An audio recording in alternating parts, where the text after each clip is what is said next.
Hello my dear student, हम लोग 13 chapter चल रहा था फिजिक्स का। तो उसमें 5 लेक्चर हो चुका था, ये 6 लेक्चर है। उसमें जो हम लोग पढ़ चुके थे वो हाफ लाइफ और एवरेज लाइफ के बीच का संबंध एक लास्ट टॉपिक था। ठीक है, relation between half life and average life के बीच में, इनके औसत आयु और अर्ध आयु के बीच में संबंध। आज जो हम लोग पढ़ेंगे, सबसे पहले ये पढ़ेंगे हम लोग कि नाभिक के डेंसिटी क्या होता है, नाभिक के घनत्व क्या होता है। उसके बाद फिर हम लोग ये पढ़ेंगे न्यूक्लियर रिएक्टर क्या होता है, न्यूक्लियर रिएक्टर उपयोग क्या होता है, न्यूक्लियर रिएक्टर क्या होता है एक्चुअल में। उसके बाद हम लोग ये पढ़ेंगे कि न्यूक्लियस फोर्स क्या होता है, न्यूक्लियस फोर्स क्या होता है। यही 2 से 3 टॉपिक रहेगा हम लोग आज का लेक्चर में। तो आप बने रहिए इस लेक्चर को समझने के लिए। तो सबसे पहले एक ही समझते हैं हम लोग, जो लास्ट क्लास में हुआ था। ठीक है, हाफ लाइफ बराबर क्या था आपका, हाफ लाइफ बराबर 0.693 एवरेज लाइफ। ठीक है, तो ये 0.693 जो है ये log 2 का मान है। ये क्या आपका log 2 का मान है। तो कभी कभी आपको तो ऐसे पूछेगा, नहीं तो कभी कभी क्या करता है यहाँ पे log 2 दे देगा। ठीक है, नेचुरल log का 2 दे देगा। तो ये कभी कभी ऑब्जेक्टिव में आपको पूछ सकता है, इसलिए मैं इसका आपको लिख दिया हूँ। अब आगे का जो क्वेश्चन है, ये क्वेश्चन थोड़ा समझना है। ठीक है, आगे का जो क्वेश्चन है, किसी परमाणु के नाभिक के घनत्व को लिखे। ठीक है, या इसी क्वेश्चन को ऐसे पूछता है, किसी परमाणु के द्रव्यमान संख्या A तथा त्रिज्या के बीच का संबंध ज्ञात करें। यानी कि कोई भी जो न्यूक्लियस है, नाभिक है, तो नाभिक में उसका जो एटॉमिक मास है, एटॉमिक मास और उसका त्रिज्या के बीच का संबंध क्या होगा, या उसका घनत्व क्या होगा। ठीक है, तो घनत्व मतलब आपको समझ में आ ही रहा होगा कि घना, घनत्व कहने का मतलब यह है कि कोई चीज कम जगह में किसी का डेंसिटी अधिक, मतलब ये समझ लीजिए कम जगह में ज्यादा संख्या। ठीक है, कम जगह में ज्यादा लोगों की संख्या।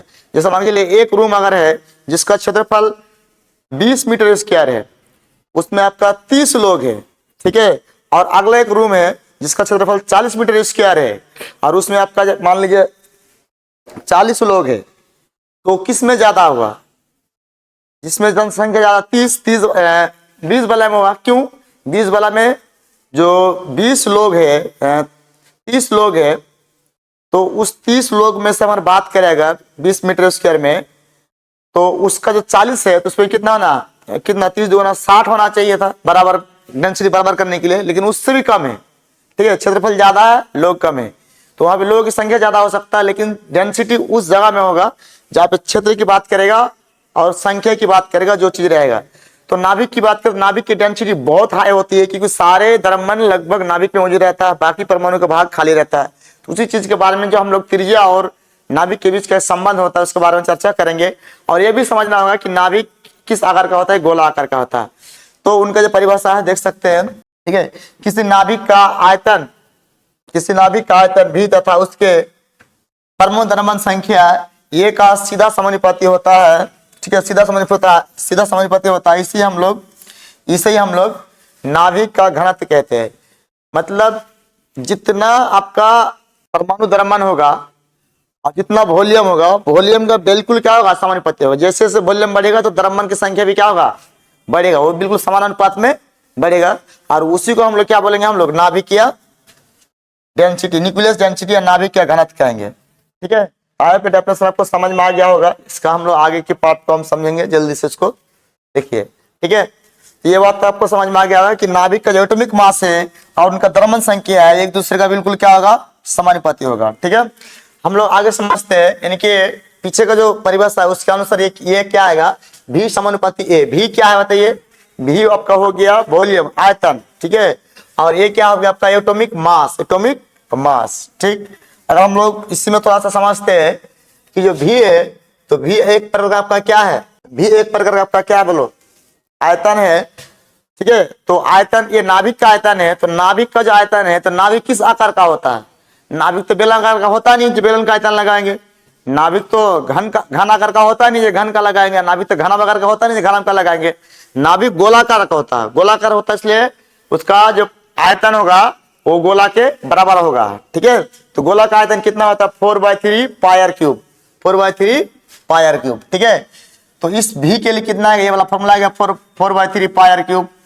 अब अगर हम लोग त्रिज्या ए के बीच के संबंध की बात करें, तो ये समानुपाती वाले क्वेश्चन है, तो इसको हम लोग हटा सकते हैं, दोनों को ले सकते हैं। ठीक है, अब यहाँ पे थोड़ी सी बात समझना होगा, ये जो क्यूब है, पावर क्यूब है, उसको उधर भेजेंगे, ठीक है, इस क्यूब को जब उधर भेजेंगे, ठीक है, बस समानुपाती उस पर भेजेंगे, तो यह क्या आ जाएगा, रूट अंडर क्यूब रूट आ जाएगा। क्या आ जाएगा, क्यूब रूट। स्क्वायर होता तो रूट आ जाता, ठीक है। आसान बात है कि हम लोग बचपन में पढ़े थे शायद, एक्स बराबर अगर इस तरह अगर होता था, जैसे एक्स क्यूब अगर है, एक्स क्यूब है बराबर आपका क्या 125 अगर है, ठीक है, तो उसको और भेजेंगे तो क्या होगा, क्यूब रूट हो जाएगा। क्यूब रूट समझते हैं आप लोग, 3 गो गुना में इसको 3 गो जोड़ा मिलेंगे, 5 गुना 5 गुना 5 कितनी बार, 3 टाइम, तो 3 में से क्या निकल जाएगा, 1 निकल जाएगा, तो इसको हम लोग क्यूब रूट बोलते हैं। तो इस तरह से उसको जैसे इस क्यूब का उधर भेजेंगे तो क्यूब रूट बन जाएगा, ठीक है। जब एक क्यूब रूट बन जाएगा तो मान के चले आपके पास रूट के अंदर में कोई एक्स अगर है, इसका पावर निकालेंगे तो कितना हो जाएगा, इसको निकालेंगे तो इसका पावर कितना हो जाएगा, इसका जब पावर हो जाएगा एक्स बट्टे 1/2, ठीक है। 1/2 कहाँ से आया, ये रूट के बगल में यहाँ पे करनी में 2 छुपा रहता है। इसी तरह सर बात करें हम लोग यहाँ पे 3 छुपा रहता है। क्यूब रूट में करनी में क्या होता है, 3 होता, छुपा नहीं रहता, दिया रहता। क्यूब रूट में छुपा रहता है, लेकिन क्यूब रूट में दिया रहता ऑलरेडी, ठीक है। इसका पावर कितना हो जाएगा, एक्स पे पावर 1/3, तो उसी के अकॉर्डिंग मैंने इसको जब रूट से बाहर करेंगे इसका पावर कितना हो जाएगा, इसके ऊपर कुछ नहीं तो 1 है, तो पावर कितना है 1/3 हो जाएगा, ठीक है। और ये जो समानुपाती है इसको हटाना चाहते हैं तो हटाने के लिए आर नोट कांस्टेंट लेंगे, और यही आपका क्या बन गया, संबंध बन गया। किसके बीच का संबंध बताइए जरा सा, ये संबंध किसका, त्रिज्या और द्रव्यमान के बीच का संबंध हो गया, त्रिज्या और द्रव्यमान के बीच का संबंध हो गया, ठीक है। समानुपाती डायरेक्टली किसके साथ है, आयतन के साथ है, किसके साथ है, द्रव्यमान और आयतन का एक दो समानुपाती है, त्रिज्या का साथ समानुपाती नहीं है, व्युत्क्रम अनुपाती है तो क्यूब रूट का, ठीक है।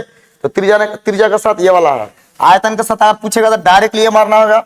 अगर किसी भी न्यूक्लियस के त्रिज्या के साथ द्रव्यमान की बात करें तो उसका इस तरह से है, ठीक है ना, क्यूब रूट गुना यहाँ पे हो जाएगा, या तो ये वाला हो सकता है, ठीक है। तो इनमें से कोई भी एक ऑब्जेक्टिव आपको घुमा फिरा के बोर्ड में पूछ सकता है, आपको यहाँ पे समझ लेना है। ये सब ऑब्जेक्टिव है 2 नंबर में आपको 2 मार्क्स में पूछेगा सब क्वेश्चन, ठीक है। तो किसी भी नाभिक का जो घनत्व होता है वो लगभग 10⁻7 kg मीटर क्यूब प्रति मीटर क्यूब, 10⁻7, ठीक है, 10⁻17 kg प्रति मीटर क्यूब होता है। ये बहुत डेंसिटी होता है, नाभिक का घनत्व सबसे ज्यादा होता है, ठीक है, बहुत हाई डेंसिटी होता है, इसके पास बहुत घना होता है ना।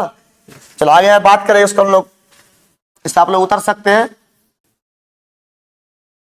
चलिए आगे क्वेश्चन है, ये है कि नाभिकीय रिएक्टर क्या है, इसका उपयोग बताना पड़ेगा। तो नाभिकीय रिएक्टर क्या है पहले समझना पड़ेगा। तो नाभिकीय रिएक्टर एक डिवाइस है, एक क्या है, डिवाइस है ना, एक डिवाइस है जिसमें नाभिकीय विखंडन की नियंत्रण श्रृंखला प्रतिक्रिया द्वारा ऊर्जा को उत्पन्न करता है, ठीक है। तो ये इसमें जो है ना विद्युत उत्पन्न करने भी करता है, ठीक है, और रेडियोएक्टिव आइसोटोप बनाने भी करता है। आइसोटोप जिसको हम लोग क्या समस्थानी बोलते हैं, समस्थानी संभारिक भी इस्तेमाल इसके द्वारा क्या करता है। तो ये आपका जो है ना, ये आपका इंटरनल कंस्ट्रक्शन है किसका, न्यूक्लियर रिएक्टर का। इसका जब काम की बात करें अगर, ठीक है, तो ये आपका जो है ना कंट्रोल रॉड से, ठीक है, ये आपका हो गया कंट्रोल रॉड से, है ना। ये फ्यूल एलिमेंट है, फ्यूल एलिमेंट जैसे यहाँ पे कुछ यूरेनियम डाल सकता है, ठीक है, कोई भी रेडियोएक्टिव पदार्थ डाल सकता है या तो कुछ भी डाल सकता है। ये वाटर पंप है ना, ये पंप है, ये वाटर फ्लो हो रहा है, ये स्ट्रीम है और ये प्रेशर है। तो इसके जरिए से ये सब जो है ना, ये स्ट्रीम में घूमता रहता है। घूमने के बाद यहाँ पे हाई मात्रा में वोल्टेज या इलेक्ट्रिक करंट उत्पन्न होता है, और वो करंट के द्वारा हमारे घरों को या तो हमारे कंपनी को चलाया जाता है उसके द्वारा, ठीक है, हमारे घर तक पहुंचता है। तो ये इसका इंटरनल सिस्टम बात कर लेते हैं। और ये आपका क्या है, पूरा इस तरह से उद्योग, पूरा इस तरह से ये इसका कारखाने लगे होते हैं न्यूक्लियर का, ठीक है, और बड़े बड़े चीज बनाया जाता है रिसर्च वगैरह में करने में बहुत सा इसका प्रयोग में आता है, ठीक है। ये मैंने आपको थोड़ा सा आपको आइडिया दिया हूँ, ठीक। बाकी जो है इसका आगे की पढ़ाई में आगे पढ़ाया जाएगा। अभी उसका जो वर्क सिस्टम है वो आपको शायद समझ में नहीं आएगा, इसलिए वो आपका सिलेबस में भी नहीं है। बस यहाँ पे ये देखिए, वो क्वेश्चन पूछ सकता है क्या कि आपका रिएक्टर क्या है, इसका 2-3 उपयोग बताइए, ठीक है।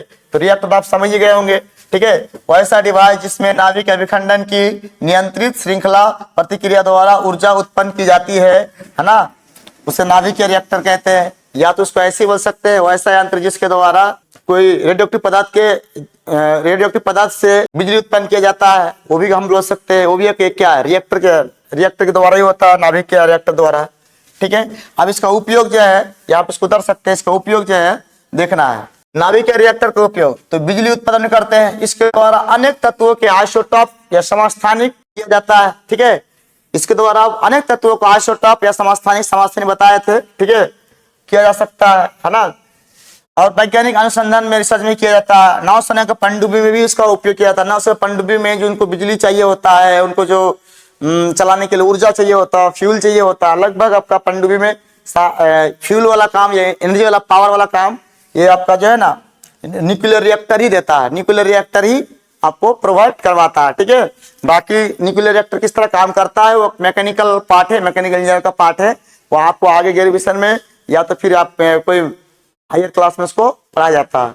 ठीक है, तो यहाँ तक जो इसका उपयोग है, इनमें से 2 या 3 उपयोग आपको क्या करना होगा, याद करना होगा। यहाँ से आपको लिख लेना होगा 2 से 3 उपयोग, और आपके एग्जाम में आके लिख के आना होगा। ठीक है, उसके स्क्रीनशॉट आप ले सकते हैं। आगे की बात है कि नाभिक के बंधन ऊर्जा, न्यूक्लियर बॉन्डिंग एनर्जी क्या है। ठीक है, तो नाभिक के बंधन ऊर्जा क्या होता है। कोई पदार्थ जो एक दूसरे से बांध के रखता है, ठीक है, कोई पदार्थ एक दूसरे से बांध के रखता है, तो वो कितना ऊर्जा से बांध के रखेगा हम कैसे पता करेंगे। मान के चलिए इसी को एक दूसरे से बांधा हुआ है, तो कितना ऊर्जा से बांध के रखेगा कैसे पता करेंगे। इसको हम ऊर्जा देंगे, ऊर्जा देने के बाद जो अपने आप छोड़ देगा तो हम समझ जाएगा भाई इसको इतना ऊर्जा की आवश्यकता है, और इतना ऊर्जा से हम कम देंगे तो आपस में पकड़ा रहेगा, और इतना ऊर्जा दे देंगे तो आपस में क्या हो जाएगा, हट जाएगा। तो हम उससे ये बोल सकते हैं कि इसके पास ये जो है पकड़ा हुआ है, इतना इलेक्ट्रोवोल्ट है, इतना मेगा जूल वोल्ट है, इतना मेगा हार्ट वोल्ट इलेक्ट्रोवोल्ट से ऊर्जा से पकड़ा हुआ है। तो आपको बात थोड़ा बहुत समझ में आ रहा है कि जो न्यूक्लियस की एनर्जी की बात करें, बॉन्डिंग एनर्जी की बात करें, तो न्यूक्लियस जो बांधा हुआ है, तो जिस ऊर्जा से बांधा हुआ है उस ऊर्जा को हम लोग न्यूक्लियस बॉन्डिंग एनर्जी बोलते हैं। अच्छा, न्यूक्लियस की बात कर रहे हैं, परमाणु की बात नहीं कर रहे। न्यूक्लियस के अंदर जो परमाणु के अंदर जो न्यूक्लियस होता है, नाभिक होता है, तो नाभिक के अंदर प्रोटॉन और न्यूट्रॉन को बांधने के लिए जो ऊर्जा की आवश्यकता होता है उससे हम लोग न्यूक्लियर बॉन्डिंग एनर्जी बोलते हैं। लेकिन उनकी परिभाषा कैसे किया जाएगा थोड़ा समझ लीजिएगा कि अगर किसी एक नाभिक को विखंडित करने के लिए जितना ऊर्जा की आवश्यकता होता है, ठीक है, जितना ऊर्जा की आवश्यकता होता है वही ऊर्जा आपको क्या कहलाएगा, नाभिकीय बॉन्डिंग एनर्जी कहलाएगा, न्यूक्लियस बॉन्डिंग एनर्जी कहलाएगा। ठीक है, तो देख सकते हैं इसका परिभाषा क्या होगा। तो किसी परमाणु के नाभिक को उसके घटक मतलब नाभिक में 2 घटक होते हैं, 2 कंपोनेंट होते हैं। एक कंपोनेंट का होता है एक कंपोनेंट का नाम है प्रोटॉन, दूसरा कंपोनेंट नाम है न्यूट्रॉन। तो प्रोटॉन और न्यूट्रॉन, ठीक है, तो किसी परमाणु के नाभिक को उसके घटक प्रोटॉन और न्यूट्रॉन को अलग अलग करने के लिए जितना ऊर्जा की आवश्यकता होता है उसी ऊर्जा को हम लोग नाभिकीय, है ना, नाभिकीय बंधन ऊर्जा कहते हैं या न्यूक्लियर बॉन्डिंग एनर्जी कहते हैं। आया आपको ये बात आपको समझ में आ गया कि न्यूक्लियर बॉन्डिंग एनर्जी क्या होता है। न्यूक्लियर बॉन्डिंग एनर्जी जो पकड़ा हुआ है तो हम पहले छुड़ाने की कोशिश करेंगे, छुड़ाने के लिए जितना ऊर्जा की आवश्यकता होगा वही ऊर्जा क्या कहलाएगा, बॉन्डिंग ऊर्जा कहलाएगा। ठीक है, तो कोई भी न्यूक्लियस को ट्राई करेगा भाई इसमें कितना एनर्जी से पकड़ा हुआ है, तो उसको क्या करो, ऊर्जा दे दो, ऊर्जा देने के बाद एनर्जी दे दो, एनर्जी देने के बाद जैसे छूट जाएगा तो आप समझ में आ जाएगा कि हाँ भाई इसके पास इतना ऊर्जा से पकड़ा हुआ था, जितना जैसे इतना ऊर्जा आया तो आपस में क्या कर दिया, वो छूट गया। ठीक है, तो ये बात आपको समझ में आ गया होगा। ये आपका VBA क्वेश्चन है, लिख सकते हैं इसको। नेक्स्ट ये भी VBA क्वेश्चन होगा। ये नाभिक का बल क्या है और उसके उपयोग को लिखिए। कभी कभी उपयोग बोलता है, कभी कभी गुण बोलता है। ठीक है, तो गुण तो आप लोग थोड़ा बहुत जानते हैं। नाभिक का जो न्यूक्लियस फोर्स जो होता है उसका गुण क्या, आकर्षण बल होता है। ठीक है, वो एक दूसरे को बांधे रहता है, इलेक्ट्रॉन प्रोटॉन को न्यूट्रॉन को बांधे रहता है, प्रोटॉन और न्यूट्रॉन को बांधे रहता है, तो इसका गुण हो गया। लेकिन यहाँ पे उपयोग बोला है। ठीक है, तो सबसे पहले समझते हैं कि ये नाभिक का बल क्या होता है। तो परमाणु के नाभिक में प्रोटॉन और न्यूट्रॉन को आपस में बांध कर रखने के लिए जितना बल की आवश्यकता होता है उसे हम लोग नाभिकीय बल कहते हैं। देखो, नाभिकीय बल और नाभिकीय ऊर्जा में थोड़ा सा अंतर है। नाभिकीय बल क्या होता है कि उसको आकर्षित करके उसको बांध के रखता है। ठीक है, और ऊर्जा वो होता है कि उसको जितना ऊर्जा मिलने के बाद वो आपस में विखंडित हो जाता है। ठीक है, तो ये नाभिकीय बल है और वहां पे ऊर्जा था। ठीक, तो प्रोटॉन और न्यूट्रॉन को, नाभिक के अंदर जो प्रोटॉन और न्यूट्रॉन होता है तो उसको बांध के रखने के लिए जितना ऊर्जा की आवश्यकता होता है उसे हम लोग इलेक्ट्रिक एनर्जी कहते हैं, न्यूक्लियर एनर्जी कहते हैं। लेकिन यहाँ पे नाभिक के अंदर इलेक्ट्रॉन प्रोटॉन को बांध कर रखने के लिए जितना बल की आवश्यकता होगा उस बल को हम लोग क्या बोलेंगे, नाभिकीय बल बोलेंगे। अगर जित ऊर्जा की बात करें तो उसको न्यूक्लियर ऊर्जा बोलेंगे, और बल की बात करेंगे तो उसे न्यूक्लियर फोर्स बोलेंगे, इनके नाभिकीय बल बोलेंगे। ठीक है, आई होप आपको ये बात समझ में आ गया है कि परमाणु के नाभिक में प्रोटॉन और न्यूट्रॉन को जो है ना बांध के रखने के लिए जो बल होगा वो क्या होगा, वो न्यूक्लियर फोर्स होगा, और जो ऊर्जा होगा वो क्या होगा, वो न्यूक्लियर एनर्जी होगा। ठीक है, अब इसका उपयोग देख लेते हैं हम लोग दो चार को। ठीक, तो नाभिकीय ये जो है ना, इसका जो है ना नाभिकीय ऊर्जा का उपयोग उत्पादन करने में, नाभिकीय ऊर्जा का उत्पादन करने में इसका उपयोग होता है। किसका? नाभिकीय बल का।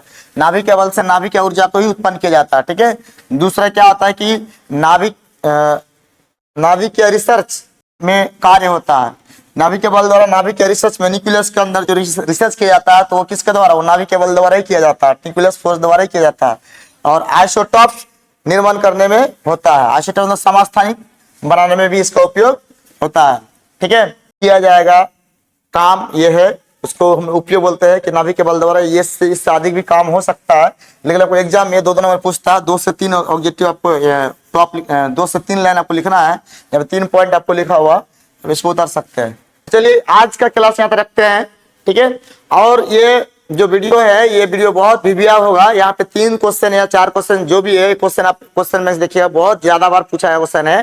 ठीक है, और इस चैप्टर का लास्ट क्लास होगा जिसमें जो टॉपिक बचेगा, लेजर लाइट वगैरह क्या होगा या कुछ न्यूमेरिकल होगा, उसको हम सॉल्व कर देंगे। उसका जो चैप्टर खत्म होगा उसके बाद का चैप्टर जिसका नाम है सेमीकंडक्टर। सेमीकंडक्टर क्या होता है, सेमीकंडक्टर उपयोग में क्या क्या आता है, ठीक है, पी टाइप एन टाइप क्या होता है, उसके बाद रेक्टिफायर क्या होता है, उसी के अंदर ये पूछा जाएगा। ठीक है, और उसी के अंदर आपका जो टॉपिक है सब में आएगा। तो वो सेमीकंडक्टर को आप लोग भी जिस तरह से पढ़ना चाहिए यूट्यूब में आकर पढ़ लेना, ताकि आपका एग्जाम भी अच्छा जाए। और सेमीकंडक्टर जो हमारे दैनिक जीवन में प्रयोग में आ रहा है उसके वर्क को हम लोग समझ पाए। जैसे एक मेमोरी चिप्स या जितने भी आपका कंप्यूटर सिस्टम का जो सामान होता है वो लगभग सेमीकंडक्टर पे क्या टिका रहता है, और वो बहुत उपयोगी होता है हमारा मॉडर्न लाइफ के लिए। इसलिए सेमीकंडक्टर का वीडियो को आप लोग भी देखेंगे, जैसे पीछे का वीडियो को आप लोग देख रहे थे। तो चलिए आज तक यहाँ तक रखते हैं। नेक्स्ट क्लास में और एक क्लास इसका होगा, उसके बाद आपका सेमीकंडक्टर पर होगा। अब सेमीकंडक्टर के लिए भी बने रहिएगा मेरे चैनल पर।